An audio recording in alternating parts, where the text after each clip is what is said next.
اے پیغمبر صلی اللہ علیہ وآلہ وسلم، جو عورت تم سے اپنے شوہر کے بارے میں بحث و جدال کرتی اور اللہ سے شکایت رنج و ملال کرتی تھی، اللہ نے اس کی التجا سن لی اور اللہ تم دونوں کی گفتگو سن رہا تھا۔ کچھ شک نہیں کہ اللہ سنتا ہے، دیکھتا ہے۔ جو لوگ تم میں سے اپنی عورتوں کو ماں کہہ دیتے ہیں وہ ان کی مائیں نہیں ہو جاتی، ان کی مائیں تو وہی ہیں جن کے بطن سے وہ پیدا ہوئے۔ بے شک وہ نامعقول اور جھوٹی بات کہتی ہیں، اور اللہ بڑا معاف کرنے والا ہے، بخشنے والا ہے۔ اور جو لوگ اپنی بیویوں کو ماں کہہ بیٹھیں پھر اپنے قول سے رجوع کر لیں تو ان کو قربت سے پہلے ایک غلام آزاد کرنا ضرور ہے۔ مومنو، اس حکم سے تم کو نصیحت کی جاتی ہے اور جو کچھ تم کرتے ہو اللہ اس سے خبردار ہے۔ اب جس کو غلام نہ ملے وہ قربت سے پہلے لگاتار 2 مہینے کے روزے رکھے، پھر جس کو اس کا بھی مقدور نہ ہو اسے 60 محتاجوں کو کھانا کھلانا چاہیے۔ یہ حکم اس لیے ہے کہ تم اللہ اور اس کے رسول کے فرما بردار ہو جاؤ، اور یہ اللہ کی حدیں ہیں اور نہ ماننے والوں کے لیے درد دینے والا عذاب ہے۔ صحابی ہیں اوس بن صامت، انہوں نے اپنی بیوی کو طلاق دے دی۔ ایک طلاق تھی جاہلیت کی جس میں یوں کہا جاتا تھا تو میری ماں کی طرح ہے، تو اس پر طلاق ہوتی تھی جاہلیت میں۔ ایسی طلاق کہ کبھی دوبارہ نکاح نہیں ہو سکتا، کہیں اور نکاح ہو کے طلاق ہو کے بھی نہیں ہو سکتا، یہ ایسی طلاق تھی۔ وہ آئیں دوڑی دوڑی اللہ کے نبی کے پاس، رسول اللہ، حضرت عائشہ کنگھی کر رہی تھی، یا رسول اللہ میرے خامن نے مجھے کہہ دیا تو میری ماں کی طرح ہے، اب کیا ہوگا؟ تو چونکہ شرعی حکم موجود نہیں تھا، آپ نے رواج پر فرمایا خولا، طلاق ہو گئی۔ کہ یا رسول اللہ آپ نظر ثانی فرمائیں، انہو ابو ولدی وحب الناس الی، وہ میرے بچوں کا باپ، ہماری آپس میں بہت محبت ہے، اس نے غصے میں کہہ دیا ہے۔ تو آپ نے کہا حرمت علیہ، خولا، طلاق ہو گئی۔ ان کا یا رسول اللہ اکل مالی وافنا شبابی ونثرت له بطنی وتفرق اہلی، یا رسول اللہ میرا بڑھاپا آ چکا ہے، میرے ماں باپ مر چکے ہیں، میرے چھوٹے چھوٹے بچے ہیں، میری جوانی ختم ہو چکی ہے، مال میرے پاس کوئی نہیں، اگر یہ طلاق ہوتی تو میں کہاں بیٹھوں، مجھے کون سہارا دے؟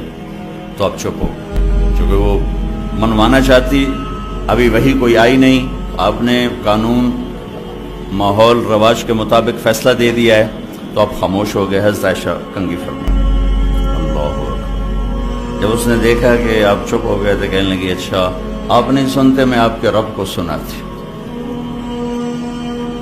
اللہ کے نبی کہہ رہے ہیں طلاق ہو گئی، وہ کہہ رہی اچھا میں آپ کے رب سے بات کرتی۔ اس نے وہیں ہاتھ اٹھائے، اللہم انہم لی من حسبیتن صغار، اے میرے رب میرے چھوٹے چھوٹے بچے، ان ضممتہم الی فضاجعوا، میں اپنے پاس رکھوں تو روٹی کہاں سے کھلاؤں، ان ضممتم الیہ فضاعوا، باپ کے پاس چھوڑوں تو تربیت کون کرے گا؟ یا اللہ اب ذرا غور کے، یا اللہ اپنے نبی کی زبان پر میرے حق میں فیصلہ اتار۔ یہ نہیں کہا کہ اللہ تو اپنے علم کے مطابق فیصلہ اتار، تو اپنی شریعت کے مطابق فیصلہ اتار۔ میرے رب میرے حق میں فیصلہ اتارنا، میں بچوں کو کہاں لے جاؤں گی، میں بڑھاپا کہاں گزاروں گی؟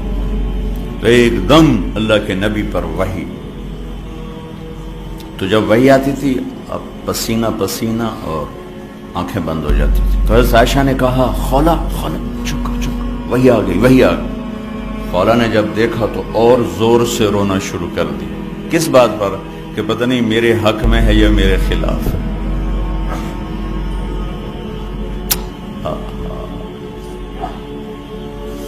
جب وحی ختم ہوئی تو آپ نے پسینہ پہنچا اور مسکراتے ہوئے فرمایا خولا تجھے مبارک ہو، اللہ نے تیرے حق میں فیصلہ دے دیا۔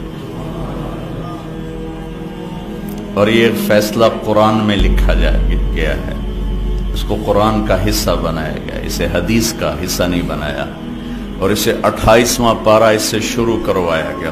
28واں پارہ سورہ مجادلہ، نام ہی مجادلہ رکھا، مجادلہ، جھگڑا کرنے والی عورت، جھگڑا کرنے والی، اللہ کے نبی سے جھگڑا نامی مجادلہ ہے۔